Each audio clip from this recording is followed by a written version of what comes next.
c'est des missions qui nous permettent d'apprendre, qui nous permettent de corriger s'il y a des activités à corriger et qui nous permet aussi de mettre à jour beaucoup d'activités et beaucoup d'outils en fait. Donc pour cette mission, on aimerait bien que ces missions soient des missions trimestrielles qui permettraient toujours à la communication de la région de pouvoir quand même mettre à jour beaucoup de choses. Parce qu'il y a les bonnes pratiques qui sont là, il y a les partages qui sont là. Ça permet toujours d'avoir quand même la mise à jour de nos activités. Et s'il y a des oublis, s'il y a des choses à corriger, on corrige ensemble. Et ça permet aussi aux BEPS de savoir que voici par devers nous ce que nous avons toujours besoin pour quand même pouvoir répondre quand même aux questions posées par le niveau central ou bien par les PTF. Nous avons quand même un dispositif communautaire assez fourni, donc avec les relais, les balions tout ça, les acteurs de promotion et pour la santé.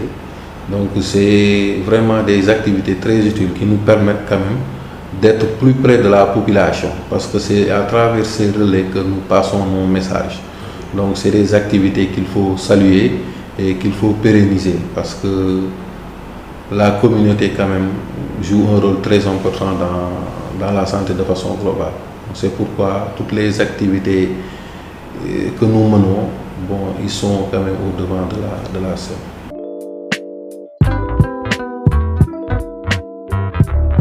C'est une district qui compte 47 PPS. Donc il y a 44 avec 3 centres de santé. C'est une district aussi qui a 3 axes. Il y a l'axe Ferlo, il y a l'axe Danemayo et là aussi il y a l'axe routier. Ces difficultés au niveau de ces axes-là, il y a ce qu'on appelle l'absence des équipements. Par exemple, l'axe Danemayo, il y a certains postes qui n'ont pas d'ambulance pour répondre aux urgences. Il y a des difficultés quand même de faire certaines activités lors des périodes de la saison des pluies. On peut rester 2 mois, 3 mois sans faire des activités parce que le poste est coupé de ses amont à travers les inondations. Donc pour l'axe routier, il y a ce qu'on appelle les facteurs de risque qui sont très énormes par rapport à certaines maladies. Voilà.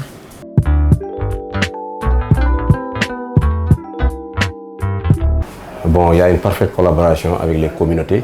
À chaque fois quand nous on fait des activités, on les implique, on travaille avec eux, que ce soit les acteurs communautaires, les Badjangok, en tout cas toutes les personnes ressources de la communauté. Vraiment, on travaille avec eux de parfaite collaboration.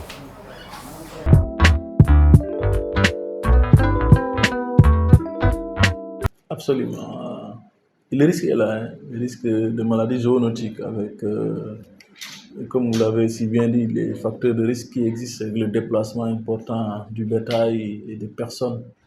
Et parfois, les populations ne sont pas suffisamment sensibilisées sur le risque qu'il y a de transmission de maladies zoonotiques. Et dans ce sens, véritablement, au niveau de la région, comme dans tout le pays, il y a une organisation structurelle qui est mise en place pour communiquer, informer et sensibiliser les populations sur le risque. Il y a ce qu'on appelle le comité régional de gestion des épidémies qui est déconcentré ou décentralisé au niveau des districts, au niveau où on parle de comité de gestion des épidémies au niveau district, mais également au niveau même parfois des collectivités locales. Et ce sont des comités c'est un comité qui se réunit de façon régulière et fait la situation par rapport au risque épidémique qu'il y a. Et régulièrement, nous détectons des cas de maladies zoonotiques dans le cadre de la surveillance sentinelle, le réseau 4S, et il nous arrive de détecter des cas de fièvre, la maladie du Rift, le West Nile, le chikungunya, etc. Ce sont des arboviroses qui sont là dans la zone. Et à cette occasion, on communique, on échange, on discute avec les populations.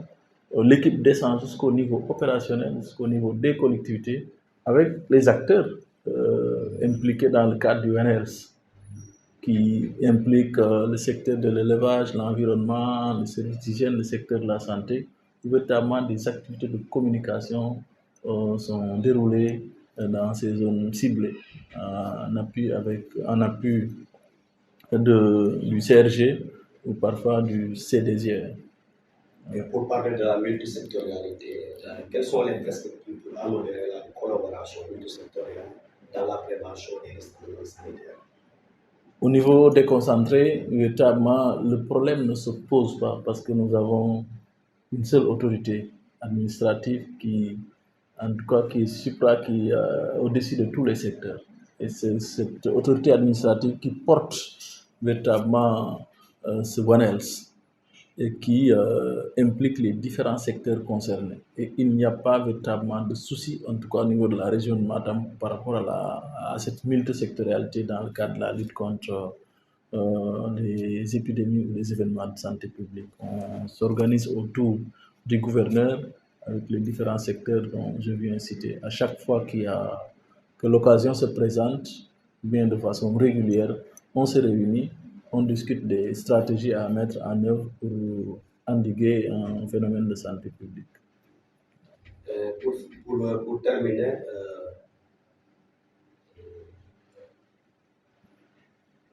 qu'en est-il des cadres de coordination de la CREF? Est-ce qu'il y a un processus de plaidoyer à enclencher pour qu'il puisse exister une commission CREF régionale au sein du CRG?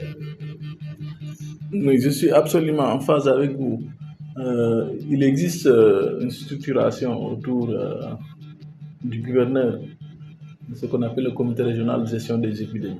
Parfois, quand même, ils ne sont pas très enclins au foisonnement de commissions ou bien de comités en matière de santé publique, parce que le foisonnement des comités peut en tout cas compromettre le fonctionnement et l'efficacité.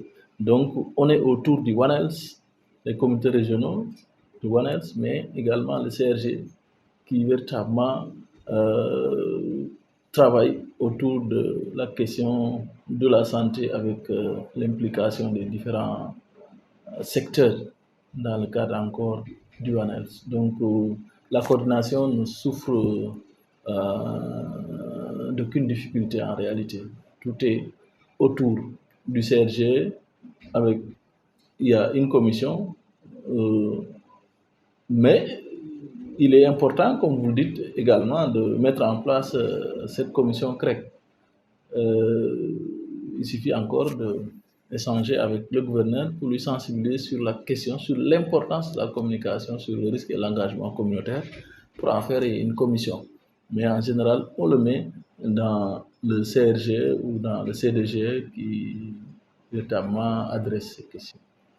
Merci, M. le Directeur. C'est des questions. Je vous en prie. Merci.